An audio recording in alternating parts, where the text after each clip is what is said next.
Praise the lord. దేవునికి స్తోత్రం. సాటిలేని జీవము గల సర్వశక్తివంతుడైన యేసయ్య పరిశుద్ధ నామంలో అందరికీ బ్లెస్సింగ్ బీయింగ్ క్రిస్టియన్ తరపున వందనాలు.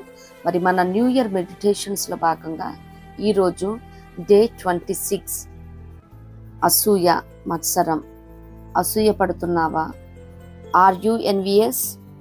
దీనికి కీవర్డ్స్గా గలతీయులకు రాసిన పత్రిక 5వ అధ్యాయం 26వ వచనం.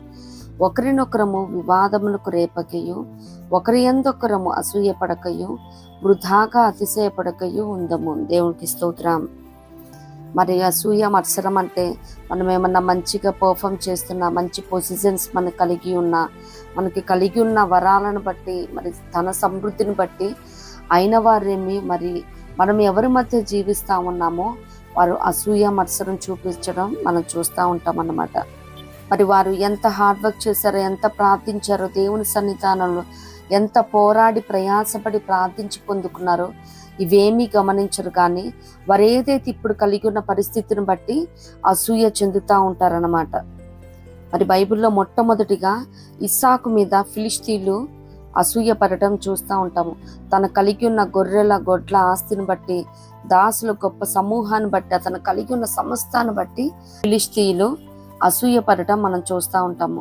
మరి అక్కడ ఇస్సాకు గారు ఆదేశమందున్న వాడై క్రమక్రమముగా విత్తనం వేసి అభివృద్ధి చెందటం మనం చూస్తూ ఉంటాం. అది ఓవర్ నైట్లో వచ్చేసింది కాదు, గ్రాడ్యువల్గా తను ఆస్తిని సమకూర్చుకోవటం చూస్తున్నాం. అయినప్పటికీ మరి ఫిలిష్తీయులు అసూయ పడటం చూస్తున్నాం. అలాగే లేయాను చూచి చెల్లి అన్న రాహేలు తనకు పిల్లల కలగటం లేదు, అక్కగా కలుగుతున్నారని తన సంతానాన్ని బట్టి అసూయపడటం మనం ఆది కాండంలో చూస్తూ ఉంటాము. మరి యోసేపు గారు కళ్ళలనే వరాన్ని బట్టి తన సహోదరులు అసూయపడటం చూస్తూ ఉన్నాము. మరి ఇక్కడ అసూయ అని ఉంటుంది. అలాగే అపోస్తుల కార్యములు 7:9 ఆ గోత్రికులు మత్సరపడి యోసేపును ఐగుప్తులకు అమ్మివేయటం మనం చూస్తూ ఉంటాం అన్నమాట. అంటే అసూయ మత్సరం అన్నది 2 సినోనిమ్స్ అని మరి ఈ లేఖనం ద్వారా మనం తెలుసుకోవచ్చు. అలాగే మత్సరం అనేది కూడా ఇంగ్లీష్ ట్రాన్స్లేషన్లో ఎన్వి అంటే అసూయకి మత్సరాన్ని కూడా ఒకటే దాదాపు యూజ్ చేయటం చూస్తూ ఉన్నాము. కొన్ని సందర్భాల్లో ఫ్రెట్ అనే మాట కూడా మరి యూజ్ చేయటం చూస్తూ ఉంటాం అన్నమాట. దైవజనులను చూసి కూడా అసూయపడటం మనం చూస్తూ ఉంటాం. మరి కీర్తన 116లో చూస్తే వారు తమ దండుపాలెంలో మోషే యందును యెహోవాకు ప్రతిష్ఠితుడైన అహరోను యందును అసూయపడిరి. మరి నేటి దినాలలో చాలా దారుణంగా మరి ఎవరైతే మంచిగా వాడబడతా ఉన్నారో దైవజనులు కుటుంబాలతో సహా వాడబడుతున్నప్పుడు అనేకులు విమర్శిస్తూ ఉన్నారు. మరి వారు ఎంత పరిచర్య చేశారో, ఎన్ని వ్యయ ప్రయాసలకు వచ్చి వారు ఎంత త్యాగాలు చేస్తే కానీ ఈ పరిస్థితిలో ఉన్నారో, ఎంత ప్రార్థన చేస్తే ఉన్నారో మరి ఇవేమి చూడరు. కానీ ఇప్పుడు అనుభవిస్తున్న ఈ స్టేటస్ని బట్టి, ఇప్పుడున్న ఈ సెలబ్రిటీహుడ్ అనుభవిస్తున్నారని వారు విమర్శిస్తూ ఉంటారు. కానీ ఈ రీతిగా ఎవ్వరూ ఉండకూడదు. ఒక దైవజనులను బట్టి మరొక దైవజనుడు అసూయపడే దినాలలో నిన్నగాక మొన్న వచ్చాడురా, మరి ఈ రీతిగా చేస్తూ ఉన్నాడని కూడా అనుకునే వాళ్ళు ఉన్నారు. కానీ మరి వాళ్ళు డార్క్ రూమ్లో మరి దేవుని సన్నిధానంలో ఎంత ఏకాంత ప్రార్థనలు జరుగుతూ ఉంటాయి. ఎందుకంటే మరి చెప్తూ ఉంటారు కదా, ఎక్కువ సమయం ఏకాంత ప్రార్థనలో గడిపే వారిని దేవుడు అనేకుల ముందు నిలబడతాడు. ఒక మూల రూమ్లో కూర్చొని ప్రార్థించేవాడిని ప్రపంచవ్యాప్తంగా దేవుడు తిప్పే దేవుడే ఉన్నాడు. మరి అటువంటి ప్రార్థన చేసి నేటి దినాన వారు వాడబడుతున్నారేమో ఇవేమి చూడరు. కానీ అసూయతో అనేకమైన మరి అపవాదులు వేస్తూ ఉంటారు. ఇది ఏమాత్రం తగదండి. ప్రధాన యాజకులు సైతం అసూయ చేత యేసయ్యను అప్పగించడం మనం మార్కు 15:9 చూస్తూ ఉంటాం. యేసయ్యకే తప్పలేదంటే ఇంకా మనమెంత? ఎవరు కూడా బాధపడాల్సిన అవసరం లేదు. నేను ఇంత కష్టపడి పైకొస్తే నన్ను ఈ రీతిగా మరి మాటలు అంటా ఉన్నారు, అసూయ పడుతూ ఉన్నారని ఏమాత్రం బాధపడాల్సిన అవసరం లేదు. వారు అసూయ పడుతున్న కొలది అత్యధికముగా ఆశీర్వదించే దేవాది దేవుని మనం కలిగి ఉన్నాం. దేవునికి స్తోత్రం. మరి ఈ అసూయ శరీర కార్యాలలో కూడా ఒకటిగా చూస్తూ ఉన్నాం అన్నమాట. మరి మనం కూడా ఎవరిని చూచి మత్సరపడకూడదు. అంటే దుష్కారం చేయువాన్ని చూచి, బలాత్కారం చేయువాన్ని చూచి, పాపులను చూచి, దుర్జనులను చూచి, దుర్మార్గులను చూచి ఏమాత్రము, అలాగే భక్తిహీనుల క్షేమాన్ని చూచి మనం మత్సరపడాల్సిన అవసరమే లేదు. మత్సరము ఎముకలకు కుళ్ళంట. మరి నాకు తెలిసిన ఒకసారి ఎప్పుడు అంటూ ఉంటారు, ఏ కట్టెకు నిప్పు ఉంటుందో ఆ కట్టే కాలిపోతుందంట. మరి అసూయ ఎవరికైతే ఉంటుందో అదే నిలువెల్ల దహించి వేస్తుంది. మరి మనం లేఖనాల ఆధారంగా చూస్తే మత్సరం ఎముకలకు కుళ్ళని మరి సామెతలు 14:30లో కూడా మనం చూస్తూ ఉంటాం. ఎవ్వరం కూడా ఏ రీతిగా ఈ మత్సరాన్ని, ఈ అసూయని కలిగి ఉండకూడదు. అలాగే మరి అపవిత్రపరిచేవి, మనుషుని లోపల నుంచి వచ్చేవి అపవిత్రపరుస్తాయని అక్కడ లిస్ట్ ఉంటుంది కదా, నరహత్యల వ్యభిచారం అని. మరి దాంట్లో మత్సరాన్ని కూడా చూస్తూ ఉంటాం అన్నమాట. అంత మాత్రమే కాదు కానీ అల్లరితో కూడిన ఆటపాటలు అని చెప్తూ అక్కడ మత్సరాన్ని కూడా మెన్షన్ చేయటం చూస్తూ ఉంటాం. అలాగే ప్రేమ దీర్ఘకాలం సహించును, దయ చూపించును, మత్సరపడదంట ప్రేమ. దేవునికి స్తోత్రం. మనం ఎప్పుడైతే ప్రేమ కలిగి ఉంటామో, నిజంగా నా అక్కే కదా, నా చెల్లె కదా, నా అన్నదమ్ములే కదా, మరి నా అయిన వారే కదా, నా రక్త సంబంధులే కదా అని మనం ఇంకా వారు అభివృద్ధి చెందాలని మనం ఆశిస్తాము, ప్రార్థిస్తాము. అంతేకాని అసూయ చెందము. వారు పడిపోవాలని, చెడిపోవాలని, కూలిపోవాలని, వారు నష్టపోవాలని కోరుకోము.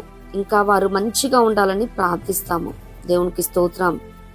మత్సరం, అసూయ వలన అనర్థాలే కానీ దానివల్ల ఉపయోగం ఏమీ ఉండదు.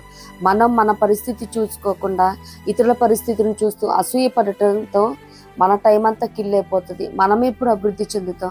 ఎవరిని చూసి ఈ రీతిగా ఉండకూడదు. అంత మాత్రమే కాదు, మత్సరం వల్ల ఏం జరుగుతుందంటే మరణం వస్తుందంట. మరి యోబు గ్రంథంలో అంటది, అసూయ వలన బుద్ధి లేని వారు చచ్చెదరంట. మరి అసూయ వల్ల మరి ఎముకలకు కుళ్ళను కూడా, మత్సర ఎముకలకు కుళ్ళని చూస్తూ ఉన్నాం కదా. ఇది కూడా హెల్త్ రిలేటెడ్ చూసినట్లయితే మరి మంచిది కాదేమో.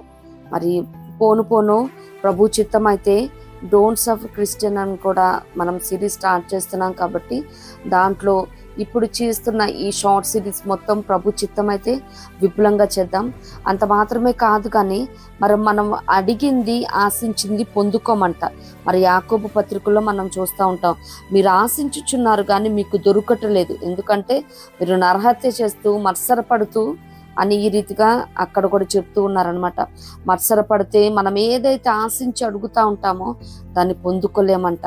అంత మాత్రమే కాదు కానీ అసలు అసూయ పడకుండా మనం ఏం చేయాలంటే, లేఖనాల ప్రకారం ప్రసంగి గ్రంథంలో మనం చూసినట్లయితే అక్కడ జ్ఞాని అయిన సొలొమోన్ గారు 9వ అధ్యాయంలో 5-6 వచనాలలో చెప్తూ, చచ్చిన వారు ఏమియూ ఎరుగరు అని చెప్తూ అక్కడ ప్రేమింపరు, పగపెట్టుకొనరు, అసూయ పడరు అని చెప్తా ఉన్నారు.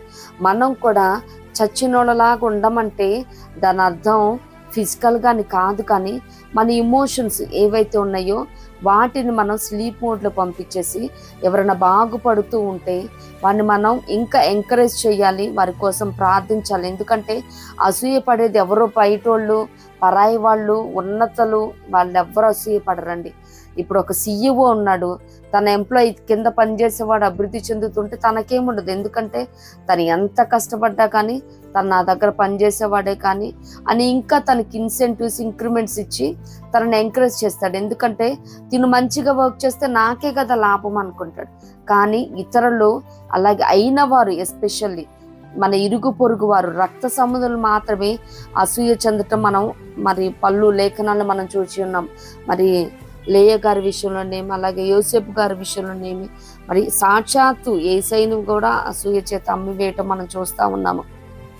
ఈ రీతిగా ఎవరు కూడా అసూయ పడవద్దు. మరి మనం ఇతరుల ఎడల అసూయ పడకుండా ఒక మంచి వెల్విషర్గా ఉన్నప్పుడు ఇతరులు అసూయ పడేలాగా దేవుడు మన తలను పైకెత్తి అత్యధికముగా ఆశీర్వదించి దేశమందు ఉన్నత స్థానాల మీద దేవుడు ఉంచే దేవుడే అన్నాడు.